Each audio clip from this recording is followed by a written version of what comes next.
बिस्मिल्लाहिर्रहमानिर्रहीम, अस्सलामुअलैकुम। मैं हूं करामत मुग़ल और आप देख रहे हैं Saeed Baloch official YouTube channel. और मेरे साथ हैं सईद बलोच साहब, सीनियर जर्नलिस्ट हैं।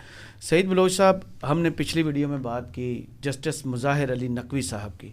उनका फ़ैसला होना भी बाकी है, लेकिन दूसरे इस्लामाबाद हाई कोर्ट के जस्टिस थे शौकत सिद्दीकी, जिनका फ़ैसला हो चुका, उनकी रिटायरमेंट की उम्र गुजर चुकी। अब उनका केस समात उसकी हो रही है, जिसमें चीफ़ जस्टिस साहब ने पूरा जोर लगा के जनरल बाजवा और जनरल फैज़ हमीद को नोटिस जारी करवाने की कार्रवाई की है। शायद उनको आज कल में नोटिस जारी भी हो जाएंगे। उनके इस केस से क्या फ़ैसला जो भी आएगा उससे उन्हें फ़ायदा क्या होगा? सर्विसेज उनकी ख़त्म कर चुके, मराआत ख़त्म कर चुके, रिटायरमेंट की उम्र गुजर चुकी, होगा क्या? मराआत वापस मिलेंगी? सर्विसेज में बहाल तो नहीं हो सकेंगे? बहुत शुक्रिया करामत मुग़ल साहब। देखें, सबसे पहली बात तो ये है कि चीफ़ जस्टिस काजी फ़ाइज़ ईसा साहब जब से इन्होंने ओहदा संभाला, इनकी पूरी कोशिश है कि कहीं ना कहीं ये हाथ डाल के साबिक DGISI फैज़ हमीद साहब के ख़िलाफ़ ना कोई कार्रवाई कर सके। इन्होंने 3 से 4 ऐसे मुकदमात सुने हैं जिसमें बराह रास्त या बिलवास्ता तरीके से फैज़ हमीद साहब का कहीं ना कहीं नाम आता था। सबसे पहले इन्होंने सुना फैज़ाबाद धरना नजरसानी केस, फिर उसके बाद इन्होंने सुना वो टॉप सिटी हाउसिंग सोसाइटी वाला केस, फिर अब ये इन्होंने शौकत अजीज़ सिद्दीकी वाला लगा दिया। और कोशिश इनकी यही है कि किसी न किसी तरह कुछ ऐसी सूरत हाल बने और फैज़ हमीद साहब को ये पकड़ें। चले मान लेते हैं जी कि उन्होंने कहीं ना कहीं कुछ किया होगा, लेकिन वो चीज़ फिर साबित भी तो करनी है ना। आप किसी भी शख्स का मीडिया ट्रायल तो आप कर सकते हैं। शौकत अजीज़ सिद्दीकी साहब ने हुआ कुछ यूँ कि जब 22 जुलाई 2018 को यानी आम इंतखाबात से 3 दिन पहले शौकत अजीज़ सिद्दीकी साहब ने रावलपिंडी बार में खिताब करते हुए एजेंसियों के ऊपर इल्ज़ाम लगाए, ख़ास तौर पे ISI पे। और उस वक्त के DGC फैज़ हमीद साहब मेजर जनरल थे, DG counter intelligence internal wing थे, इनके खिलाफ इल्ज़ामात लगाए और कहा कि ये बेंच फिक्सिंग कराने में ISI मुलव्वस है। सही। और इनकी इस मुतनाज़ा तकरीर पर जुडिशल काउंसिल में रजिस्ट्रार की जानिब से एक नोट चेयरमैन जुडिशल काउंसिल और चीफ जस्टिस पाकिस्तान को भिजवाया गया और कहा गया कि इस तरह की तकरीर शौकत अजीज़ सिद्दीकी साहब ने की है। उसके ऊपर काउंसिल ने अज़ खुद नोटिस लिया, क्योंकि उसके पास अज़ खुद नोटिस का भी इख्तियार है। अज़ खुद नोटिस लिया, कार्रवाई शुरू हुई, इनको बुलाया गया और शौकत अजीज़ सिद्दीकी साहब को इन्होंने, जब कौंसल की कार्रवाई शुरू हुई तो इन्होंने तस्लीम किया कि हाँ जी मैंने ये तकरीर की है। और जब इन्होंने एडमिट कर लिया तो फिर मज़ीद किसी जरा की, गवाहान की, शवाहिद की ज़रूरत ही नहीं थी। इनके साथ हुआ क्या था और अब इस केस के बाद इनका ये इल्ज़ाम था कि फैज़ हमीद साहब ने, जो उस वक्त DGC थे, उन्होंने इनको अप्रोच किया। क्या हुआ था? फैसला ये नहीं था, ये इनका इल्ज़ाम ये था कि ये मुझे अप्रोच कर, इल्ज़ाम बता चुके आप। इनको जो सर्विसेज से हटाया गया था, जी जी, सुप्रीम जुडिशल काउंसिल का, वो क्या फैसला था? वो फैसला ये और था अब कि जो केस ज़ेरे समाअत है, इसका नतीजा क्या निकलेगा? इनको फ़ायदा क्या होगा? जी जी, उन्होंने बरतरफ ये किया, उन्होंने कहा कि ये मिसकंडक्ट है। अगर इनको इस तरह की किसी सूरत हाल का सामना भी था तो इनको चाहिए था कि ये चीफ जस्टिस पाकिस्तान के नोटिस में लाते या अपने हाई कोर्ट के चीफ जस्टिस के नोटिस में लाते और ये सारे हकायक एक प्रॉपर प्रोसीजर, ये एक तरीक़ाकार के मुताबिक आगे इनके ऊपर जो है वो बात होनी चाहिए थी। लेकिन इन्होंने एक तरह से तकरीर की। और मेरे ख्याल में जो मेरी एक अपनी ज़ाती राय है वो ये है कि आम इंतखाबात से 3 दिन पहले, क्योंकि नवाज़ शरीफ साहब को उस वक्त एवनफील्ड केस में सज़ा हो चुकी थी, तो मुझे लगता है कि इन्होंने नवाज़ शरीफ साहब को किसी किस्म का कोई सियासी फ़ायदा या सियासी बयानिया फ़राहम करने के लिए इन्होंने इंतखाबात से ऐन 3 दिन पहले ISI पर और उस वक्त के DGC फैज़ हमीद के खिलाफ ये सियासी तकरीर की और इल्ज़ामात लगाए कि इन्होंने इलेक्शन भी लड़ा हुआ है, सियासतदान भी रहे हैं। जी जी, ये सियासतदान भी रहे हैं, जमात इस्लामी से मुंसलिक रहे हैं MMA और की बहुत तरफ सारे, से जी जी इलेक्शन पिंडी से लड़ा हुआ जी जी, और ये बहुत सारे लोग जो इनकी अदालतों में उस वक्त इनको वो जानते थे या इनके मुकदमात, मैंने भी कुछ अरसा इनकी अदालत में मुकदमात कवर किए, तो उनका ये कहना था कि ये काफ़ी ज़्यादा हाइपर हो जाते थे, मुतासिब किस्म के ये जज थे। और आप यूँ समझ लें कि शायद इनसे ये अपनी दानिश्त में शायद ये दुनिया के सबसे बेहतरीन मुसलमान हैं। और जैसे काजी साहब दुनिया के बेहतरीन जज हैं ना, तो इनके बारे में भी कुछ लोग ये राय रखते हैं कि ये जो इनको जानते हैं करीब से, वो कहते हैं कि इनकी नज़र में बस ये दुनिया के सबसे बेहतरीन मुसलमान हैं। और आप देखें कि फैज़ाबाद धरना केस वाला मामला हो या वो जो नादरा डे वाला भी एक इशू, नादरा वैलेंटाइन डे वाला था, फिर नादरा के ज़रिए वो जो शनाख्ती कार्ड में नाम तब्दील या मज़हब तब्दील कराने वाला मामला था, आपको पता है ना, वो बड़ा उछला था। और उसके ऊपर जब ये फैज़ाबाद धरना केस चल रहा था, उसी के साथ ये वाला केस भी था। तो इस तरह की कुछ ऐसी अब जजमेंट्स इनकी मौजूद हैं। फिर इनके जब ये कार्रवाई सारी हुई तो जुडिशल काउंसिल ने इनको बरतरफ करने की सिफारिश की, सदर साहब ने मंजूरी दी और ये बरतरफ हो गए।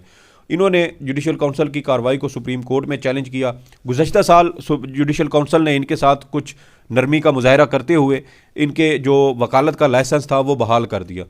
और वकालत का लाइसेंस बहाल करने के बाद इन्होंने पहला केस जब लड़ा तो ये वो हार गए। और अब देखेंगे ये वकालत कर रहे हैं, लेकिन अब इस वक्त कौंसल इनको ज़्यादा से ज़्यादा बेनिफिट ये दे सकती है कि इनकी मराहत जो है ना, जिसमें इनकी पेंशन हो गई या जो दीगर ये यूटिलिटी सर्विसेज वगैरह होती है, बिजली गैस, बिजली वाली, जी बिजली गैस पानी वगैरह या इस तरह के जो दीगर मराहत हैं वो इनकी बहाल हो सकती हैं। लेकिन इनकी रिटायरमेंट की उम्र गुजर चुकी है, 62 साल से ज़ायद इनकी उम्र हो चुकी है, इसलिए इनको अब दोबारा ओहदे पर बहाल तो नहीं किया जा सकता। लेकिन एक और चीज़ ये है कि इनको पहले ये साबित करना होगा कि फैज़ हमीद साहब ने इनको इन्फ्लुएंस किया। आज जब केस की समाअत जारी थी, केस नवाज शरीफ का या मरियम नवाज का जो मुझे याद पड़ता है, उस वक्त इनके पास नहीं था, या इस्लामाबाद हाई कोर्ट में ज़ेर समाअत नहीं था, वो नैब कोर्ट में उस वक्त केसेस चल रहे। असल में हाई कोर्ट में जब वो जमानत का मामला आया था ना, तो वो कहा गया कि वो जो है इनके सामने वो समाअत के लिए, वो पता है ना जब वो राना शमीम वाला वो खत का मामला और वो सारा आया, वो खत भी झूठा साबित, जी वो सारा उन्होंने बाद में उसको जीबी वाले जो थे, जी जेबी वाले, तो ये बहुत सारी खिचड़ी माजरत भी की थी। और देखे ना कि ये शौकत सिद्दीकी साहब के बारे में कहा जाता है कि ये नून लीग के सेनेटर इरफान सिद्दीकी साहब के गालमन करीबी अजीज हैं। इनके बारे में मैंने कुछ ऐसी इन्फॉर्मेशन भी सुनी है, इल्म में तो नहीं है, लेकिन ये है कि ये एमएमए को जो किताब का तोहफा दिया गया था, निशान ये होना चाहिए, इस शेप में होना चाहिए कि लोगों को ये तासुर मिले कि ये कुरान मजीद है, कुरान, तो वो ये इनका प्लान, जी तो ये देखे ना फिर, जी मैं वही कह रहा हूँ कि ये अपनी दानिश्त में माशाल्लाह ये दुनिया के बेहतरीन मुसलमान हैं। लेकिन अब देखें कि इन्होंने जो दरख्वास्त दी हुई थी, उस दरख्वास्त के अंदर फैज़ हमीद साहब का बराह रास्त इन्होंने तो काजी साहब ने तो 1 घंटे का जोर लगाया है कि किसी तरीके से जनरल बाजवा और जनरल हमीद का नाम है, फैज़ हमीद का, ये खुद उनको, ये वही तो नाम है जो हम बार बार जिक्र कर रहे हैं कि जो नवाज शरीफ से आप चाहते हैं कि इनका जिक्र हो, इनके खिलाफ को कार्रवाई हो, उनको इलेक्शन में जाने के लिए कम से कम एक बात तो मिले। मैं यही कह रहा हूँ कि जब से काजी साहब आए हैं इन्होंने पूरी कोशिश की है कि ऐसे मुकदमात उठाएं जिसमें फैज़ हमीद साहब का नाम आता हो, ताकि उनका नाम इस्तेमाल करें, उनको इस्तेमाल करके उनको रगड़ा लगाएं, नून लीग को किसी तरह की कोई बयानिया या कोई ऐसी सहूलत सियासी तौर पे फराहम कर सकें जिससे उनकी मुर्दा सियासी लाश में कोई हल्की फुल्की जान आए। लाश मुर्दा ही होती है, ये सियासी लाश है ना, जिसको वो वैसे ही अधमरे होके वो घसीट रहे हैं तो देखे ना कि वो बयानिया बना रहे हैं, बन नहीं रहा। तो अब देखें कि केस की समाअत के दौरान ये कह रहे थे कि भाई फिर आप फरीक बनाए ना, इदारे तो 1 घंटा पूरा, हाँ कहते हैं इदारे बुरे नहीं होते, लोग बुरे होते हैं, तो आप जो है ना वो इदारों को बुरा ना कहें। तो जमहूरियत भी क्या पाकिस्तान में बेहतरीन तरीके से आज जमहूरियत भी है, वो भी हैरानी की बात है। उसके ऊपर उल्टा हामिद खान साहब ने कहा कि आजकल जो जमहूरियत जो है उस पर बुरा वक्त है, तो वो फिर आगे से जी तंजिया उन्होंने कहा कि अगर आप साथ दें तो जमहूरियत चलती रहेगी। तो ये देखें कि इस वक्त निगरान गैर आइनी निगरान हुकूमतें हैं। पंजाब और खैबर पख्तूनख्वा में जनवरी में असम्बलियाँ तहलील हुई, आज साल होने को है और आप देखें कि 11 माह हो चुके हैं, आज 14 है ना, तो आज एग्जैक्ट 11 माह पंजाब की असम्बली को तहलील हुए हो चुके हैं और 18 जनवरी को खैबर पख्तूनख्वा की असम्बली तहलील हुई थी। 11 माह होने के बाद हमारे चीफ जस्टिस जो आइन के मुहाफिज हैं, जिन्होंने हल्फ लिया हुआ कि मैं आइन का तहफ़्फ़ुज़ करूँगा, वो आज अदालत में बैठ के अवाम को इस तरह का जो है वो उनको ड्रामा करते हुए कहते हैं कि मुल्क में इस वक्त जमहूरियत है। तो अब अलमिया ये है कि जो कौमी असम्बली के इंतखाबात हैं वो वक्त पर नहीं हो सके, आइन हर गुज़रते रोज़ टूट रहा है, बुनियादी इंसानी हकूक़ इस मुल्क में ख़त्म हो चुके हैं, ख़वातीन सियासी वर्कर्स 7 महीनों से कैद हैं, सियासी कारकुन कैद हैं। आज भी पाकिस्तान तहरीक इंसाफ को कोई रैली, कोई जलसा जुलूस, वर्कर कन्वेंशन करने की, इवन के प्रेस कॉन्फ्रेंस करने की भी शायद इजाज़त नहीं है। शेर अफजल मरवत साहब को आज लाहौर से गैर कानूनी तौर पर गिरफ्तार कर लिया गया, कोट लखपत जेल उनको मुंतकिल कर दिया गया। ये सारी फस्तायत होने के बावजूद जब लोग ये गवाही दे रहे हैं कि इस मुल्क में आमरीत के दौर से, ज़िया के दौर से भी ज़्यादा बुरे हालात हैं, ज़्यादा फस्तायत है, मजालिम है, जबर है। और हमारे चीफ जस्टिस साहब अपनी अदालत में बैठ के कहते हैं कि मुल्क में जमहूरियत है।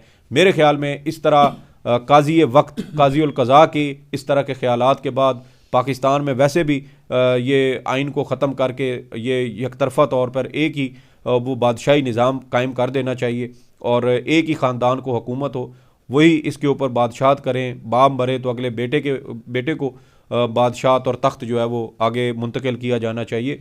क्योंकि अगर चीफ जस्टिस साहब के ये ख्यालात हों, इस तरह का उनका तर्ज अमल हो, तो फिर इस मुल्क में मेरे ख्याल में आइन और कानून नाम की कोई चीज़ नहीं रह जाती। आज एक तो इन्होंने सहूलत फराम की शौकत अजीज़ सिद्दीकी साहब को कि आप उन अफराद का नाम लें जिनके ऊपर आप इल्ज़ाम लगा रहे हैं, उनके लिए दरख्वास्त दायर करवाएं, उनको नामजद करें ताकि हम उनको नोटिस कर सकें। में भी कह सके हिम्मत करें, नाम लें। जी इसी तरह जी। और जस्टिस मुज़ाहिर नकवी साहब ने के खिलाफ जब वो दरखास्तें आई थी ना सुप्रीम जुडिशल काउंसिल में, तो नून लीग के वकील को 3 बार इन्होंने लुकमा दिया कि आपने ये भी इल्ज़ाम लगाया था, हाँ आपका ये भी इल्ज़ाम था।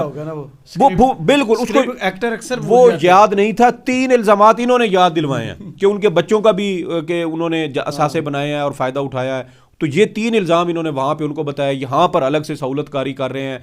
तो मुझे तो ये लगता है कि जैसे ये चीफ जस्टिस तो अब शायद कम और मुस्लिम लीग नून के कोई लायर्स विंग से शायद इनका कोई ताल्लुक बन गया है, क्योंकि जिस तरह ये मुकदमात सुन रहे हैं वो बड़ी अजीबो गरीब बात है। और फिर देखें कि शौकत अजीज़ सिद्दीकी साहब को कल तक की मोहलत दी, उन्होंने कहा कि हम आज ही ये दरखास्त जो है ना वो दायर कर देते हैं। हाँ, वो दरखास्त उन्होंने फिर एक मुतफरक दरखास्त दायर की, 5 लोगों को उन्होंने नामजद किया समाअत और मेरे ख्याल में कल नोटिस जारी। जी 5 लोगों को उन्होंने नामजद किया है। साबिक आर्मी चीफ कमर जावेद बाजवा को नामजद किया है, साबिक DG ISI फैज़ हमीद को नामजद किया है, साबिक ब्रिगेडियर हैं इरफान मरवत, उनको नामजद किया है, फैसल रामे हैं उनको, इरफान रामे हैं उनको नामजद किया, और फैसल मरवत साहब हैं उनको नामजद किया है। इसके अलावा एक और ब्रिगेडियर हैं ताहिर वफाई साहब, उनको नामजद किया और ये कहा है कि फैज़ हमीद साहब मेरे घर आते थे, मुझ पर दबाव डालते थे, एक ब्रिगेडियर भी उनके साथ होते थे, तो उनको ये अब नोटिस जारी किए गए हैं। तो शौकत अजीज़ सिद्दीकी साहब, सवाल तो फिर आपसे भी बनता है कि जब आपको पहली बार अप्रोच किया गया था तब आपने क्यों नहीं और आपको मालूम हो गया था कि ये लोग आपसे किसी किस्म का कोई कार्रवाई करवाना चाहते हैं, कोई गैर कानूनी काम करवाना चाहते हैं, तो फिर उसके बाद आप इनको बाद में क्यों मिलते रहे थे? इसका मतलब ये है कि ये यकतरफा मोहब्बत नहीं थी, 2 तरफा थी। आपके भी दिल में ना वो कुछ गुदगुदी होती थी और आप भी इनसे मिलना चाहते थे। तो मेरे ख्याल में जब ये वो बातें खुलेंगी, सवालों जवाब होंगे, तो फिर बहुत सारी चीज़ें सामने आएंगी। बहुत शुक्रिया सईद बलोच साहब आपके तजिए का। कमेंट्स बॉक्स में ज़रूर बताइए वीडियो आपको कैसी लगी। इजाज़त दीजिए, अल्लाह हाफिज़।